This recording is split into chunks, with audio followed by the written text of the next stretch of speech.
খানা খাও ইবাদত, ঘুমাও ইবাদত, বাজার করবা ইবাদত। বান্দা তুমি কাউকে মোহব্বত করবা ইবাদত, কাউকে দুশ্মন মনে করো ইবাদত, হাসবা ইবাদত, কান্না করবা ইবাদত। তবে এগুলো মন গড়া না, দুইটা শর্তের বিনিময়ে।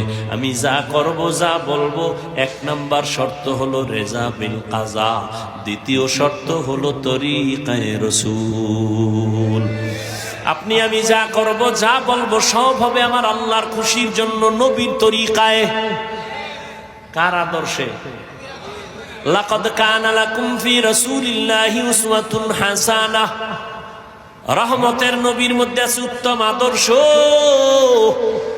তুমি নামাজ যদি পড়ো, নবীর তরিকায় পড়ো, ইবাদত নবীর তরিকায়, বাথরুমে যাবা ইবাদত, নবীর আদর্শ মেনে পানি পান করো ইবাদত, নবীর তরিকা মেনে, আদর্শ মেনে ঘুমাও ইবাদত।